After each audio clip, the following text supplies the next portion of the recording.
পাঁচ ধরনের ক্ষতিকারক প্রাণী রয়েছে, জন্তু রয়েছে, যেই প্রাণীগুলো আপনার ক্ষতি করুক বা না করুক, যে কোনো স্থানে আপনি এই পাঁচ ধরনের জন্তুকে হত্যা করতে পারবেন, মারতে পারবেন, জায়েজ। ইসলাম অনুমতি দিয়েছে। হাদিসে আমার বিশ্বনবী সাল্লাল্লাহু আলাইহি ওয়াসাল্লাম বলেছেন, খামসুন ফাওয়াসিকু ইউকতালনা ফিল হিল্লি ওয়াল হারাম। পাঁচ ধরনের প্রাণী রয়েছে, পাঁচ ধরনের ক্ষতিকারক জন্তু রয়েছে, ফিল হিল্লি ওয়াল হারাম, আপনার ক্ষতি করুক বা না করুক আপনি যে কোনো স্থানে হত্যা করতে পারবেন, মারতে পারবেন, জায়েজ। তবে আমার বিশ্বনবী সাল্লাল্লাহু আলাইহি ওয়াসাল্লাম সতর্ক করেছেন, তোমরা কখনো কোনো প্রাণীকে, কোনো জন্তুকে আগুনে পুড়ে অথবা আগুনে ফেলে তোমরা কোনো জন্তুকে মেরো না। কারণ হইলো আগুনে পুড়ে শাস্তি দেওয়ার অধিকার একমাত্র আল্লাহ রাব্বুল আলামিনের। আমার বিশ্বনবী সাল্লাল্লাহু আলাইহি ওয়াসাল্লাম বলেন, আগুনে পুড়ে শাস্তি দেওয়ার অধিকার শুধুমাত্র আল্লাহ রাব্বুল আলামিনই রাখেন, অন্য কারোর জন্য অনুমতি নেই। সুতরাং এই পাঁচ ধরনের ক্ষতিকারক প্রাণীকে মারতে পারবেন আপনি, কিন্তু আরো যে সমস্ত ক্ষতিকারক প্রাণী রয়েছে আপনার জন্য মারা যায়, তবে আগুনে পুড়ে অথবা আগুনে ফেলে মারতে পারবেন না।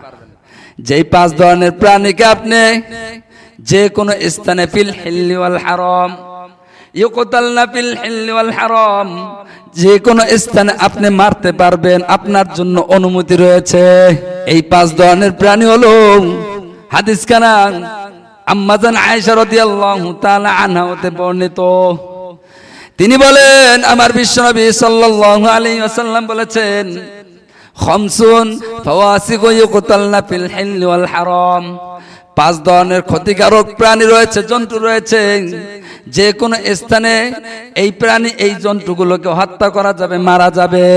এর মধ্যে এক নম্বর হচ্ছে আল হাইয়াতু, সাপ।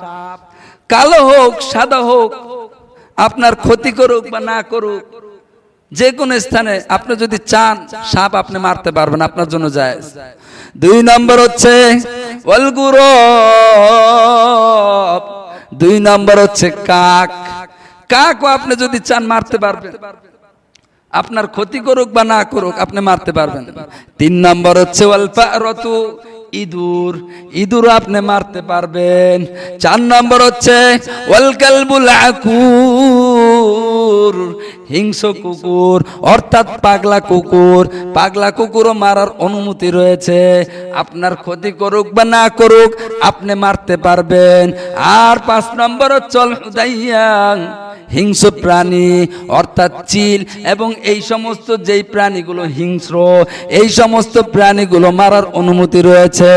কিন্তু সাবধান সাবধান, কখনো আগুনে পুড়ে এবং আগুনে ফেলে কিন্তু মারা যাবে না, এই অনুমতি ইসলাম দেয় নাই। আমার বিশ্বনবী সাল্লাল্লাহু আলাইহি সাল্লাম বলে দিয়েছেন, আগুনে পুড়ে তোমরা মেরো না কোনো প্রাণীকে, কোনো জন্তুকে, কারণ আগুনে পুড়ে শাস্তি দেওয়ার অধিকার আল্লাহ রাব্বুল আলামিনের। সুতরাং আমরা যদি কোনো প্রাণীকে যদি মারি অথবা হত্যা করি, সবসময় একটা জিনিস খেয়াল রাখবো, কখনো যেন আগুনে পুড়ে অথবা আগুনে ফেলে যেন হত্যা করা না হয়, যেহেতু হাদিসে নিষেধ। সুতরাং আমরা এই হাদিসের উপর আমল করব।